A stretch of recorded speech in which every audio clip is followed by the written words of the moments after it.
Bulletin की शुरुआत इस वक्त एक बड़ी खबर के साथ कर रहे हैं और बड़ी खबर यह आ रही है कि किसानों और केंद्र सरकार के बीच चल रही बैठक खत्म हो गई है।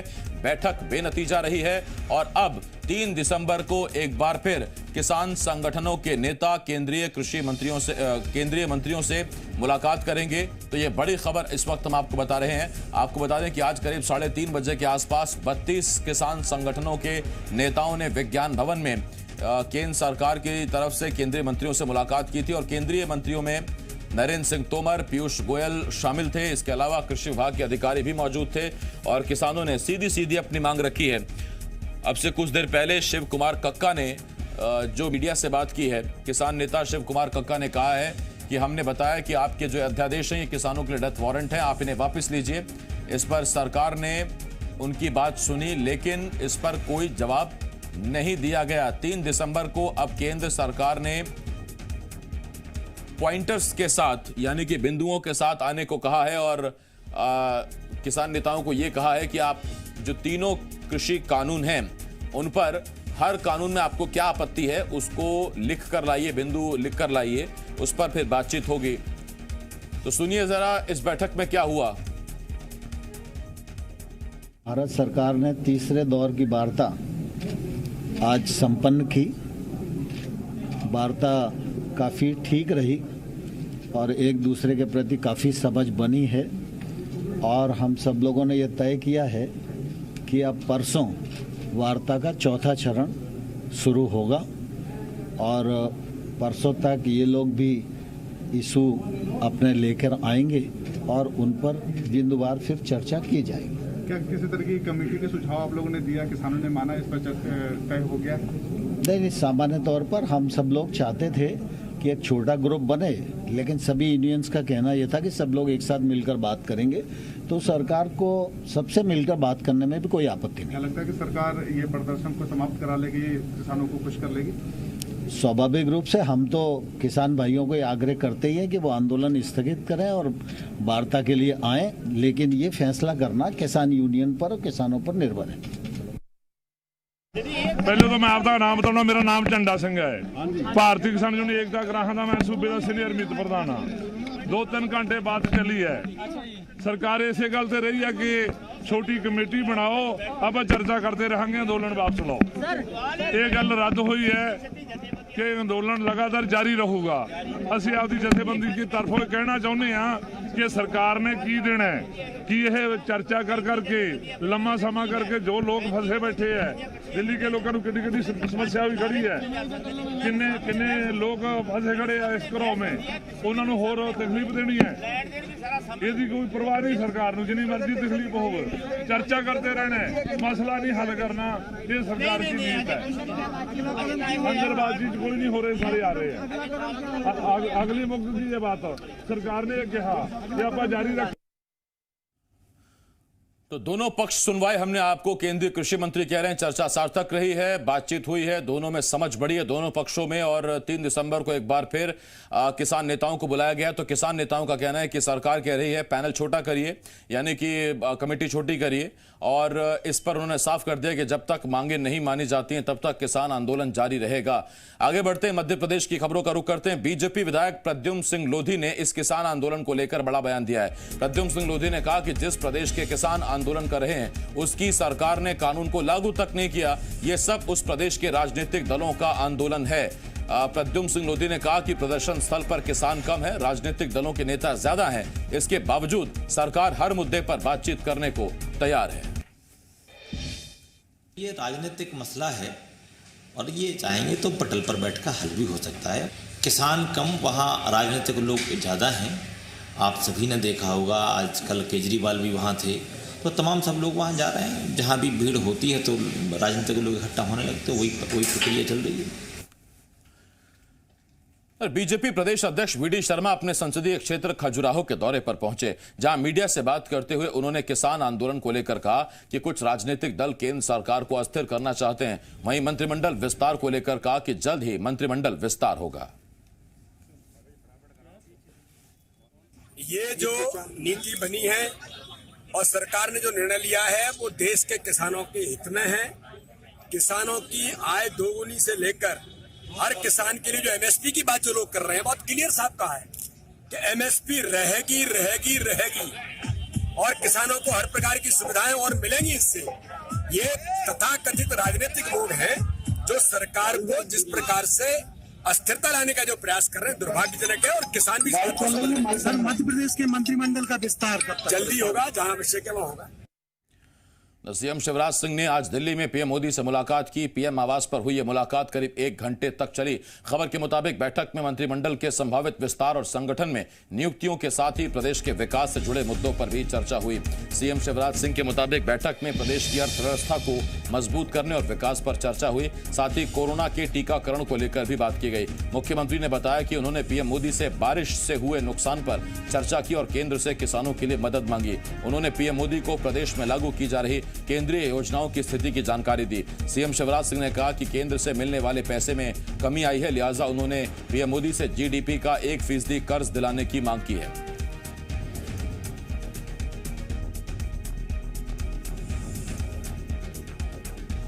वित्तीय स्थिति सुधारने के उपाय क्या क्या हो सकते हैं, ऐसी परिस्थितियों में क्या करें।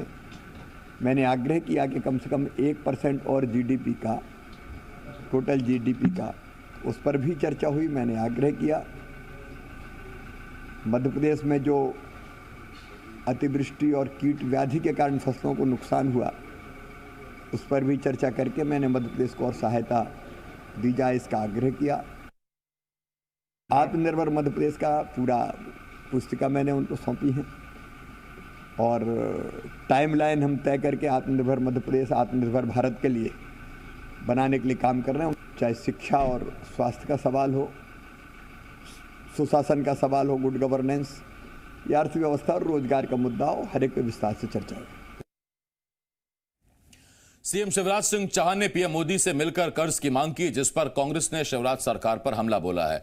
कांग्रेस ने कहा पीएम मोदी के सामने सीएम ने जर्जर आर्थिक हालत स्वीकार कर ली है।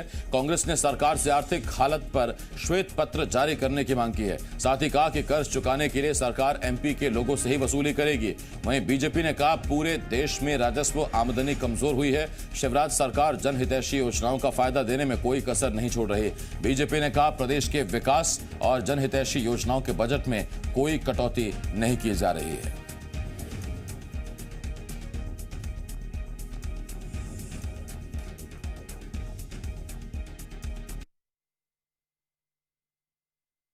मैं ये मांग करता हूं कांग्रेस पार्टी की ओर से कि सरकार आर्थिक स्थिति पर, मध्य प्रदेश की वित्त व्यवस्था पर श्वेत पत्र जारी करे और पूरी वस्तु स्थिति जनता के सामने रखे, क्योंकि ये कल को कर्जा जनता को ही चुकाना है।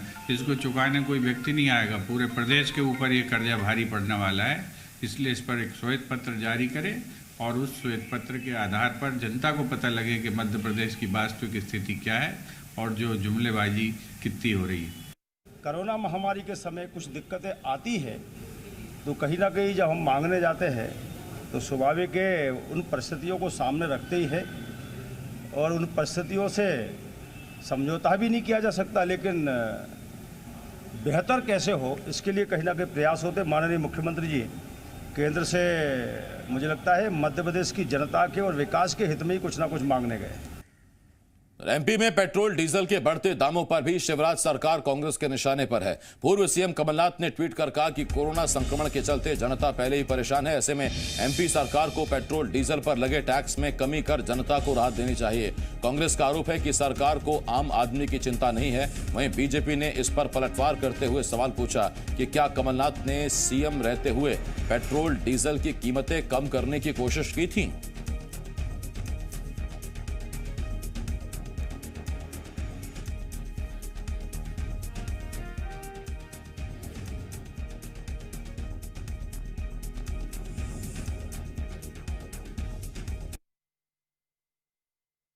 आदमी को आवागमन के सारे साधन महंगे हो जाएंगे, यातायात महंगा आएगा। ऐसे समय पर आपको कर नहीं लगानी चाहिए, लोगों को राहत देने का काम करें। वैसे ही देश सहित पूरे प्रदेश की हालत बहुत बुरी बदतर हो चुकी है। लोग बेरोजगार सड़कों पर घूम रहे हैं, लोगों पर रोजगार नहीं है। अरे गाँव में, कई गाँव में तो ऐसी स्थिति है उनको खाने को रोटी नहीं है, नमक रोटी खाना मुश्किल पड़ रही है। ऐसे में आप पेट्रोल की कीमतें और इतनी ज्यादा बढ़ा रहे हो, डीजल की इतनी ज्यादा बढ़ा रहे हो। निश्चित तौर पर सरकार को ध्यान देना चाहिए कि प्रदेश के सर्वांगीण विकास की अगर बात करते हैं आप, तो महंगाई से निजात दिलानी।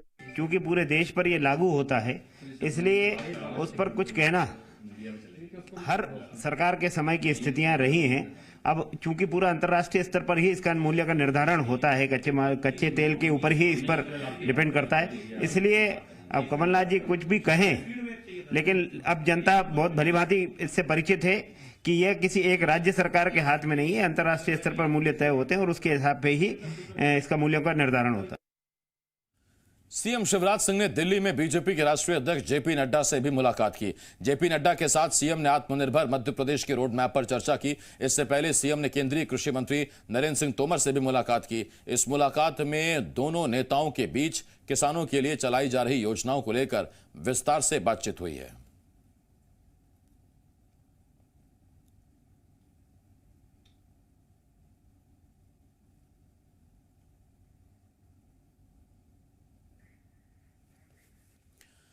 शहडोल जिला अस्पताल में बच्चों की लगातार मौत से प्रशासन में हड़कंप मचा हुआ है। सीएम शिवराज सिंह ने भी इस मामले में सख्ती जताते हुए जांच के आदेश दिए, जिसके बाद अब जबलपुर से डॉक्टर्स की टीम शहडोल पहुंच गई है। कलेक्टर ने भी इस मामले में सीएमएचओ को फटकार लगाई है। शहडोल के जिला अस्पताल में नवजात बच्चों की मौत का सिलसिला नहीं रुक रहा।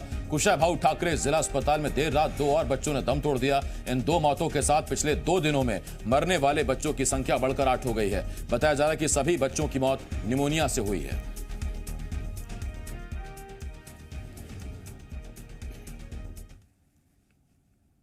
शहडोल जिला अस्पताल में 8 बच्चों की मौत पर कमिश्नर ने बयान जारी किया है। कमिश्नर नरेश पाल के मुताबिक बच्चों को देरी से अस्पताल में भर्ती कराया गया, इस वजह से बच्चों की मौत हुई। अस्पताल प्रबंधन ने बच्चों को बचाने की पूरी कोशिश की, लेकिन आगे ऐसा ना हो इसके लिए इंतजाम किए जा रहे हैं।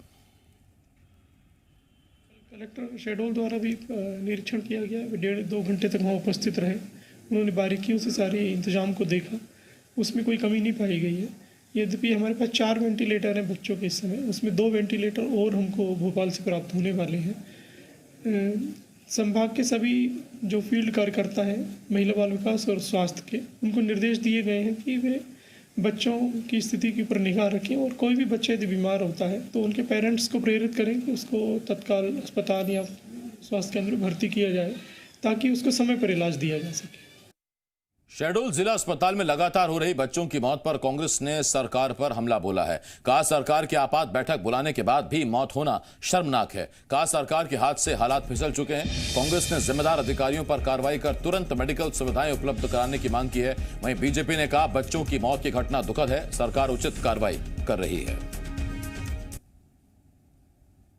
तत्काल जो है ऐसे लापरवाह डॉक्टर्स को, सीएमएचओ को तत्काल सस्पेंड करना चाहिए और इस पर कड़ी कार्रवाई करनी चाहिए। जो मुख्यमंत्री जी की बैठक लेने के बाद अगर 2 बच्चों की मौत हो जाए, बहुत दुर्भाग्यपूर्ण और त्रासद है, दुखद है, और इसकी हम निंदा करते हैं और तत्काल मांग करते हैं कि इनको जो है तत्काल सस्पेंड किया जाए। तो सीएम मुझे आप जानकारी दे रहे हैं, लेकिन किस कारण से हुई है, कहीं ना कहीं ये जांच का विषय है। और हम ये मानते हैं कि बच्चे ही नहीं, चाहे बच्चे हों, चाहे बुजुर्ग हो, चाहे महिला हो, चाहे नौजवान हो, किसी की भी मौत लापरवाही से नहीं होना चाहिए। और मुझे लगता है कि संबंधित मंत्री और हमारे प्रदेश की सरकार इतनी सजग रहती है कि तुरंत ही संज्ञान लेती है और सरकार कहीं ना कहीं उस चीज़ पे संज्ञान ले ही रही होगी। रायसेन के बेगमगंज में कल देर रात 2 पक्षों में जमकर विवाद हो गया। दोनों पक्षों ने एक दूसरे पर पथराव भी किया। हालात इस कदर बिगड़ गए कि हालात संभालने के लिए पुलिस को हवाई फायरिंग करने के साथ ही आंसू गैस के गोले भी दागने पड़े। बताया जा रहा है कि तेज रफ्तार गाड़ी निकालने को लेकर दोनों पक्षों में विवाद हुआ। फिलहाल इलाके में हालात नियंत्रण में हैं। पुलिस ने 17 लोगों को गिरफ्तार किया है। आसपास के थानों से पुलिस बल को बेगमगंज इलाके में तैनात किया गया है। 151 सीआरपीसी के अंतर्गत एसडीएम कोर्ट में प्रस्तुत किया गया है। इसके अलावा जो हत्या के प्रयास के अंतर्गत 17 लोग नामजद हुए थे, उनमें से 7 की गिरफ्तारी कर ली गई है। शेष 10 अभी फरार है, जिनकी गिरफ्तारी के प्रयास किए जा रहे हैं। मौके पर पुलिस फोर्स तैनात है और फिलहाल शांति बनी हुई है। होशंगाबाद के फिफरताल से अपहृत नाबालिग लड़की को पुलिस ने यूपी नेपाल बॉर्डर से बरामद किया है। आरोपी लड़के को भी पुलिस ने गिरफ्तार कर लिया। परिजनों ने सीएम शिवराज सिंह चौहान से लव जिहाद की शिकायत की थी। सीएम शिवराज ने फोन कर परिजनों को नाबालिग के मिलने की जानकारी दी है। आज पुलिस टीम नाबालिग लड़की को लेकर होशंगाबाद पहुंचेगी। आपको बता दें कि 22 नवंबर को 14 साल की नाबालिग लड़की लापता हो गई थी, जिसके बाद लव जिहाद का आरोप लगा था। परिजनों ने पुलिस प्रशासन पर कार्रवाई न करने का आरोप लगाते हुए सीएम शिवराज से मुलाकात की थी। परिजनों के मुताबिक यूपी के अमरोहा के लड़के ने सोशल नेटवर्किंग साइट के जरिए नाबालिग को फंसाया और अपहरण कर यूपी ले गया था। फिलहाल पुलिस मामले में ज्यादा कुछ नहीं बता रही है।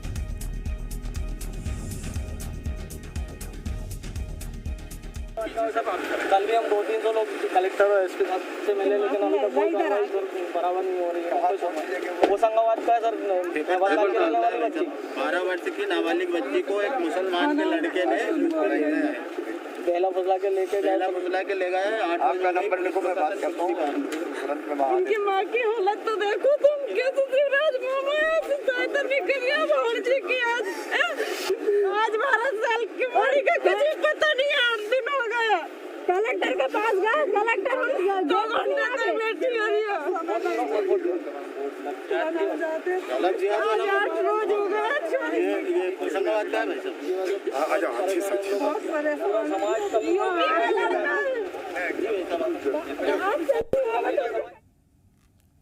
शिवपुरी में दलित परिवार को गांव से बाहर निकालने के मामले में जी मध्य प्रदेश छत्तीसगढ़ की खबर का असर हुआ है।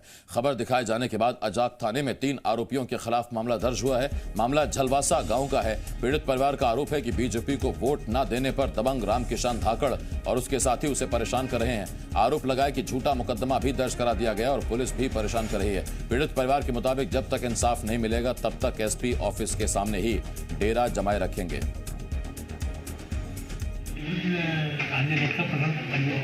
ये माइक साहब के द्वारा ये जानकारी में आया था कि इसी तरीके से कुछ लोग आए हुए हैं यहाँ।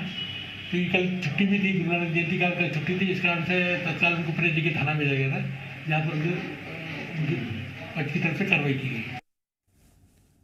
ग्वालियर में वकीलों के 2 गुटों में सचिव पद को लेकर विवाद खड़ा हो गया। एडवोकेट पवन पाठक को सचिव पद पर तैनात करने के चलते विवाद हुआ। पवन पाठक और विजेंद्र तोमर के समर्थकों ने पहले एक दूसरे के खिलाफ जमकर नारेबाजी की और फिर दोनों गुटों के बीच विवाद शुरू हो गया। मारपीट में कुछ लोग घायल हो गए। पुलिस को मौके पर पहुंचकर बीच बचाव करना पड़ा।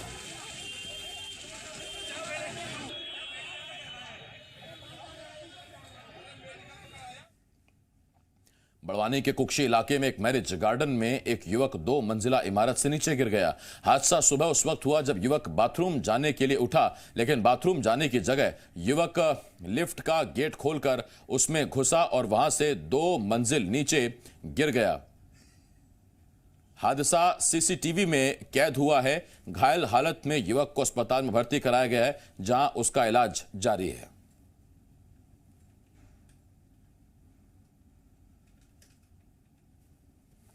आगे बढ़ते इंदौर के पुलिस विभाग में उस समय हड़कंप मच गया जब आईजी योगेश देशमुख औचक निरीक्षण पर पहुंचे। इस दौरान उन्होंने पुलिस की गाड़ियों का निरीक्षण किया।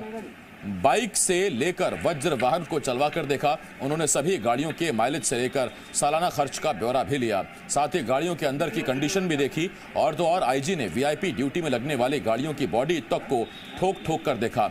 पुलिस की गाड़ियों की स्थिति देखने के बाद आईजी योगेश देशमुख खासे नाराज दिखे और उन्होंने मोटर ट्रांसपोर्ट ऑफिसर को फटकार लगाते हुए हटाने के भी निर्देश दिए। इसके साथ ही उन्होंने पुलिस कर्मियों की वर्दी और खराब जूते दिखने पर फटकार लगाई।